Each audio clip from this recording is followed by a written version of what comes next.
Greetings, the Astro 30 here yet again. Welcome to part 3 of this subwoofer, pre-amplifier, controller, whatever you want to call it, build.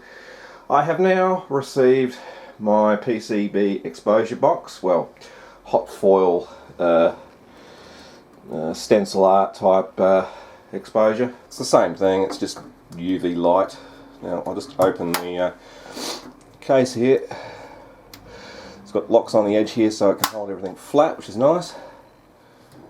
And there we go. It's got 6 tubes, a knob for controlling the time. I've roughly timed it now and burnt it in a bit to around about 120 seconds, which is about right. Got a start button here. And this looks pretty much home built, and even the glass is not secure, it's just sort of like floating around in the breeze there. I went and bought a chemo or chemo, whatever it is, PCB etch kit from JCar, which gives me a piece of pre-sensitized positive photoresist plus the developer, which I've mixed up in this container, and that's my artwork that I'm going to transfer. So all I've got to do is cut this board basically in half, and then I'm going to try out the light exposure box and see if it works.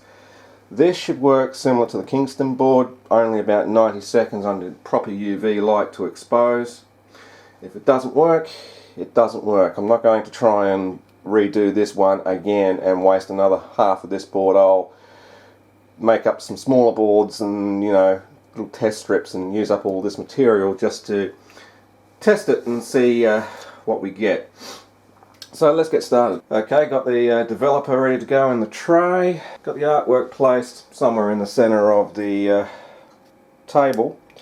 So I'm going to peel off the backing tape of this pre-sensitized board if I can. Right, tape's off. I'm not going to muck around too much. Set the board roughly in center with the stencil art, and then we lock down the top and push the start button and let that cook for the time that it's supposed to.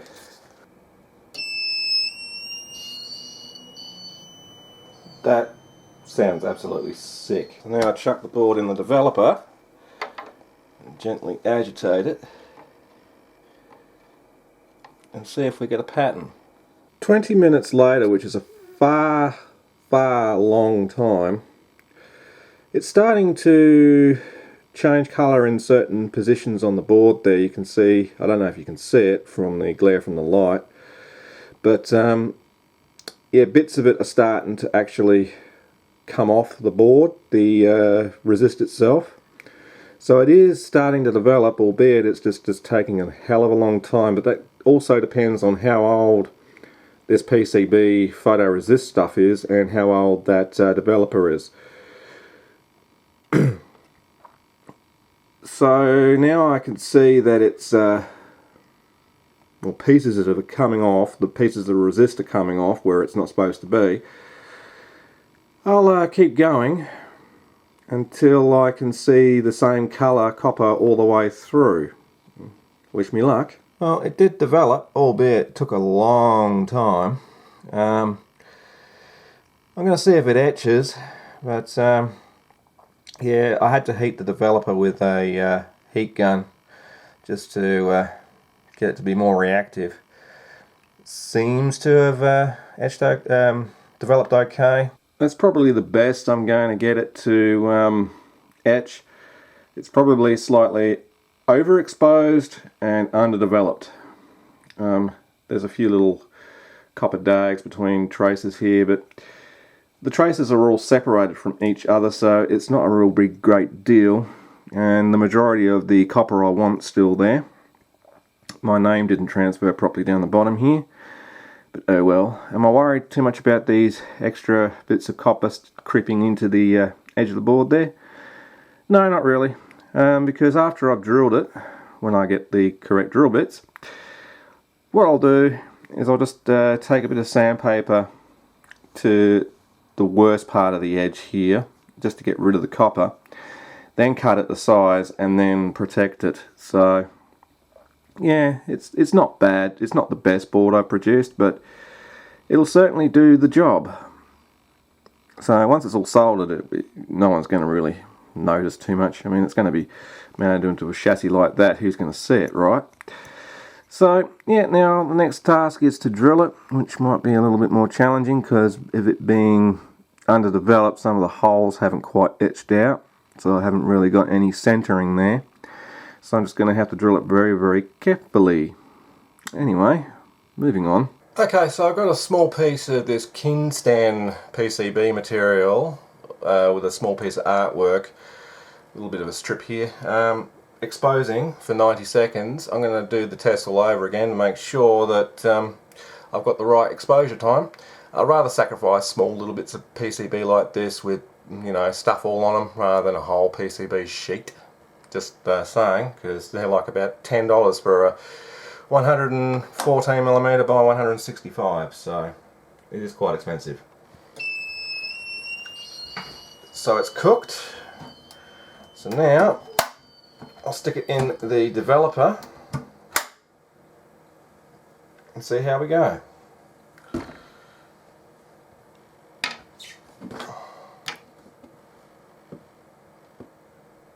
Now it should take 30 seconds to 2 minutes to develop properly. I'm not worried about the edge so much because that gets cut off anyway. I'm just worried about the inner part of the circuit board. I'm going to go out on a limb here and I'm going to say that that is safely developed, so I'll just rinse him off. Okay, so now it's time to cut, expose and develop the real thing. Well, it's starting to develop, albeit it's taking a long time. I've been at it for about the last 15 minutes now. My arms are starting to get tired agitating it like this. But yeah, it looks like it will develop fine. I've just got to give it time, I guess. As I said, I have never seen this DP50 Kingston developer take this long before. Even at, you know, it's probably like about 12 degrees in here, Celsius. That should still be enough warmth to be reactive, but I don't know. Could also be that this resist is pretty old. It's been sitting around for a while. I'm not sure how old that is. I don't think there is a manufacture date on that packet that the PCB came in. Anyhow, I'll just keep at it until it's developed. There's not much more to go there, but as you can see, it's starting to come through nice and clear. And that's the main thing. So once I get rid of all the scraggly bits of crappy resist that aren't supposed to be there, this should etch perfectly fine. Okay, that looks as developed as it's going to be. I was having trouble getting it to develop down here so the holes were clear enough to see when drilling. Because what I normally do with this stuff is I leave the resist on whilst I'm drilling till the very end and cut the board down to size and then clean the resist off. That's just the way I roll. So now the next stage is to etch it, so let's get it done because it's getting late in the day. I won't have time to drill it today. I can drill it another day, that's not a problem. But let's see how well this etches. And that appears to be etched.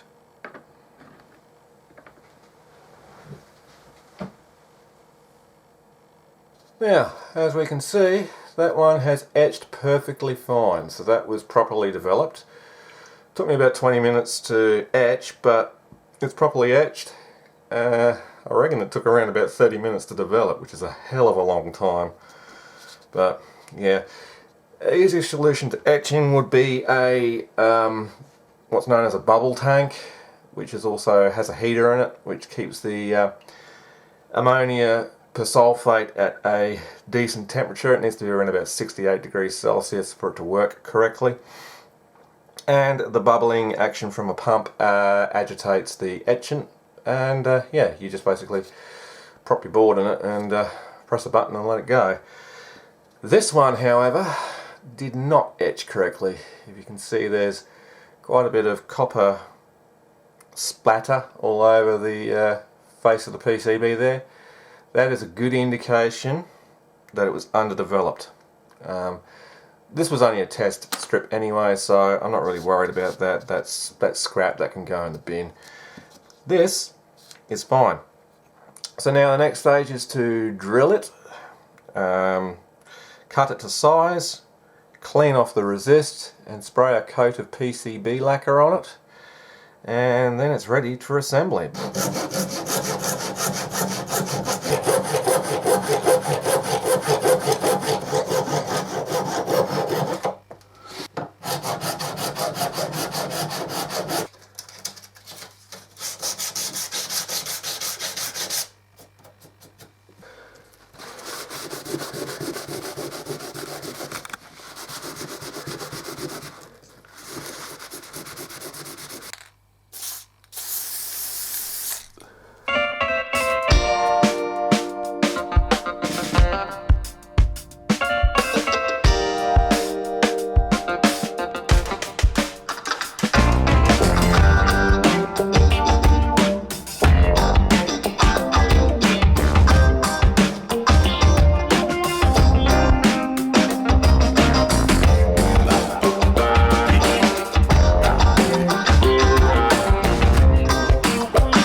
Okay, that's the new circuit board constructed. It's all made up, ready to go. I'm ready to test it now.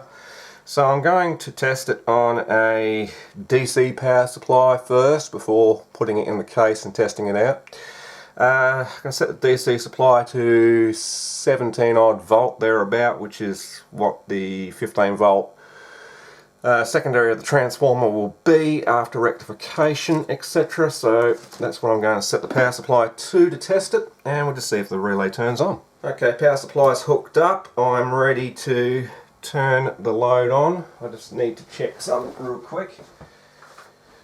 Just got to make sure I've connected the power supply around the correct way, even though there is a diode here as a half-wave bridge rectifier, which, well, it wouldn't matter if it was the wrong way around, it just wouldn't work. Okay, let's turn the load on. We're at 17.3. Well, for some reason, that relay came on automatically, instantly.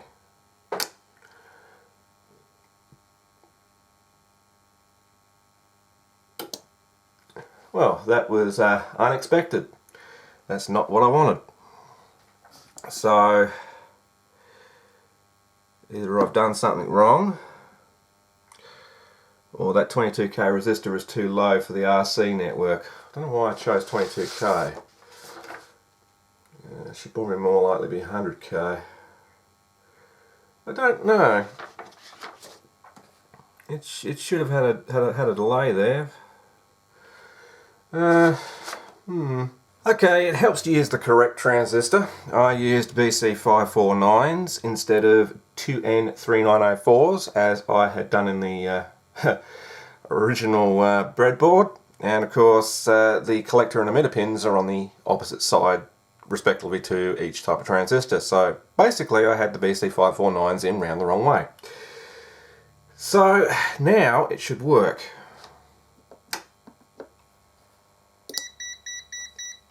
That was the meter beeping. It clicked there a minute after about 3 seconds. Instant off, well, almost instant off. Then goes the relay. So now if I go into continuity mode here now. I should have a continuous circuit from there to there.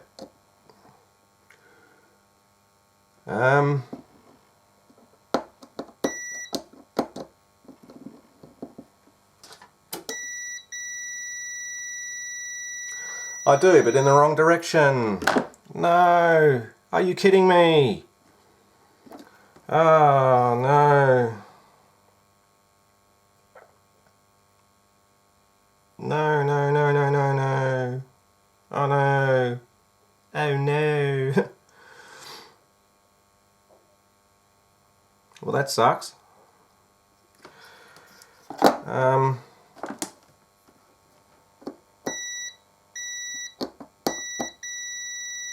Yeah, that's short of the ground.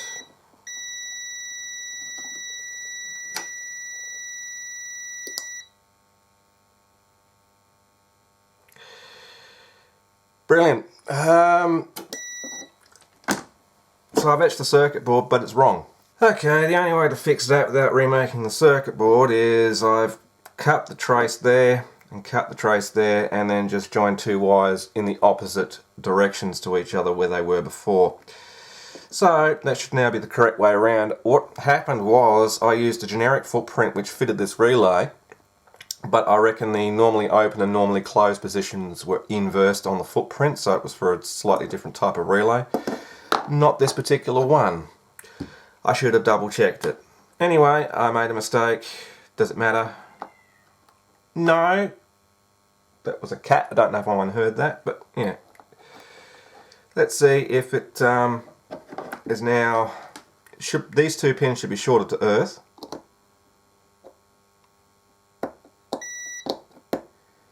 Which for some reason they're not.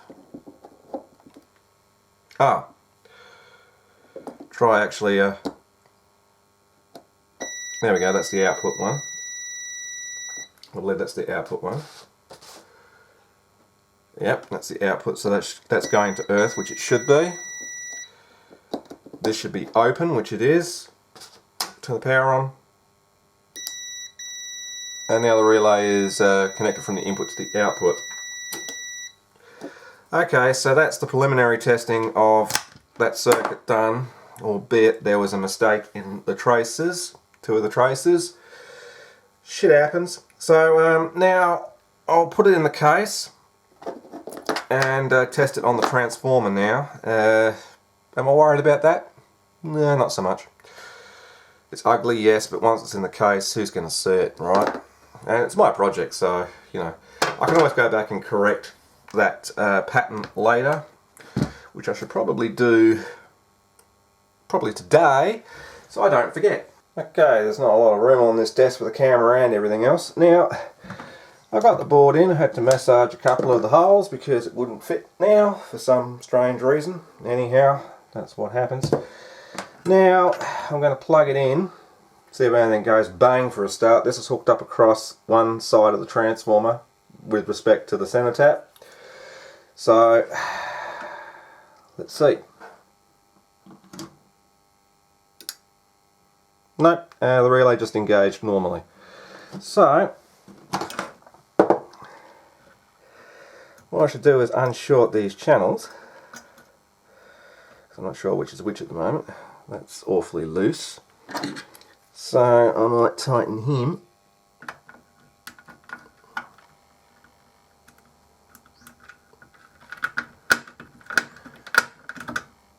That's a bit better. And hook up the sub and see if it makes any strange noises. Okay, I've got it hooked up to the sub now, all messy as that is. I did experience a loud pop out the speaker when I hooked the input to earth all of a sudden, but yeah, we'll see what happens.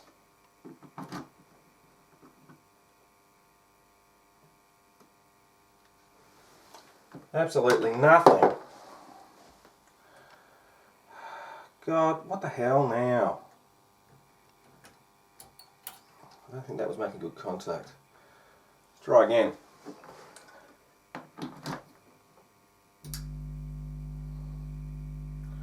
Alright.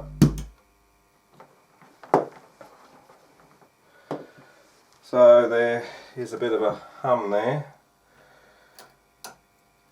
So let's see if I can rectify that. Yeah, that could be because that's not a ground. That was the right input.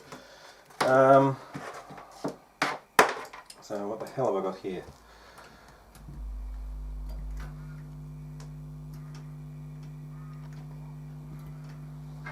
I just need to ground that.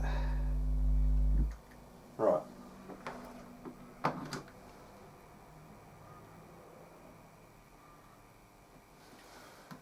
Oh, fuck's sake.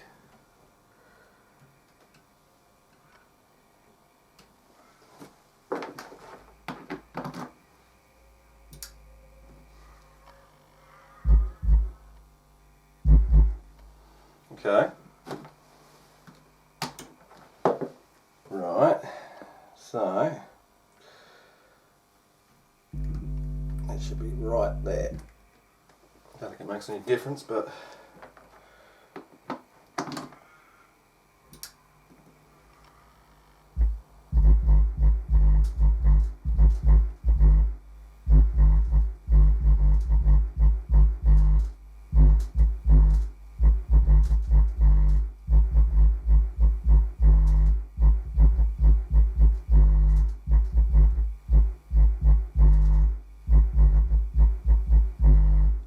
anyway, I'm going to stop doing that. Okay, so I've just proved that the circuit board is working. It's not producing any mains hum through the output. Very little hum anyway, so making the circuit board up was well worth the effort. The error with the connections to the relay, yeah, okay, that's my fault and it's doing my OCD, but yeah, there's not much I can do about it. I'm not going to remake the circuit board and waste more material just for a simple mute circuit. I will upload the schematic to this and the circuit board artwork, but I'll correct it first for the type of relay I'm using. Just in case anyone wants to build it themselves or whatever. So, kick the camera. So the next thing to do would be to actually wire the inputs and outputs out, well, at least the input in correctly with a piece of shielded audio cable, and hook the mains up correctly now that I've tested it all. Yes, I'll do that. Penis. Okay, all the wiring is hooked up. The mains is connected to the mute board, and there's an audio cable going from the output of the controller into the mute board. I forgot to mention that the ground points here, which short the output together, are separate ground points to the actual 0 volt rail over here. In other words, this isn't actually connected physically to the 0 volt rail here. They're totally separate. So in other words, the signal earth is separate from the power earth, which it really should be. So now, without further ado, I'm going to plug it in and see what happens. There's a slight hum in the background there, but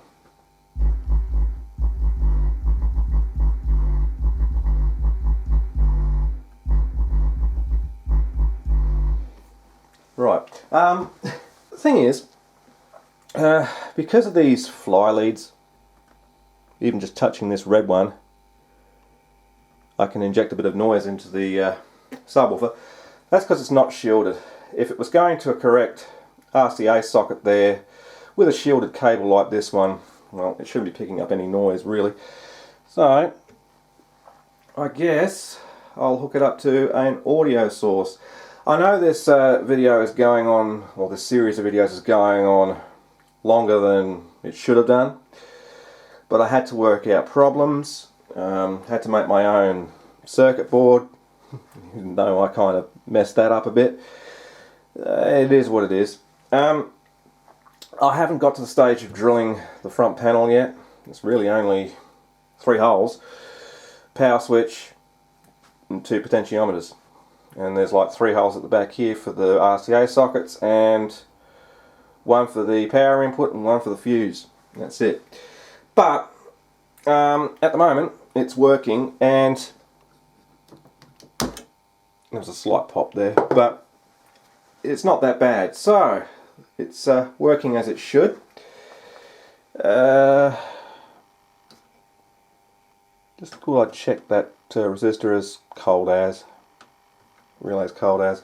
Okay, maybe I'll hook it up to an audio source and see what it sounds like. Okay, got everything hooked up. We're on the CD player, so let's press play.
That's without any sub.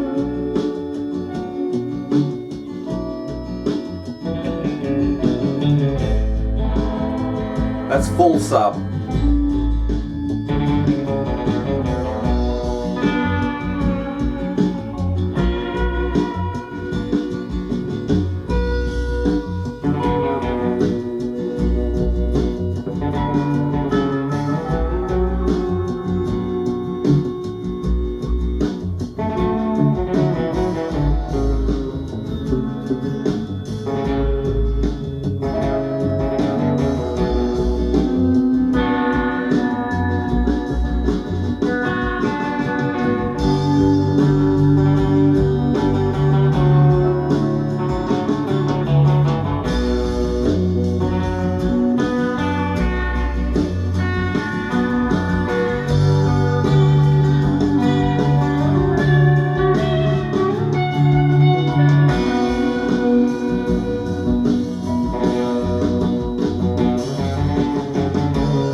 Penis.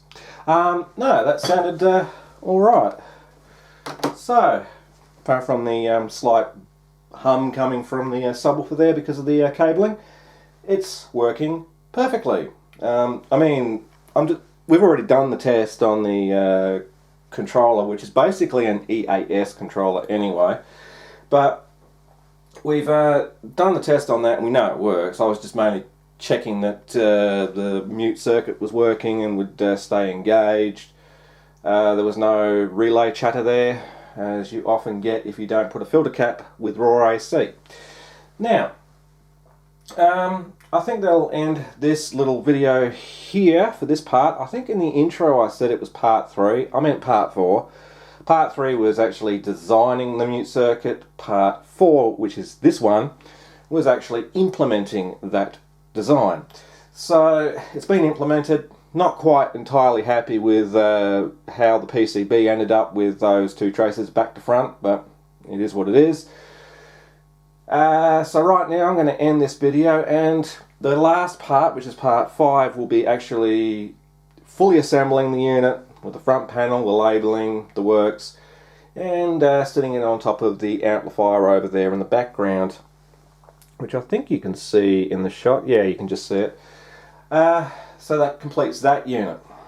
And I'll just say now that that's not going to last very much longer, and you'll see why later. But for now I'm going to be using it, obviously, because I paid nearly $500 for that amplifier sitting over there to build it, and a good $200 on this subwoofer controller EAS circuit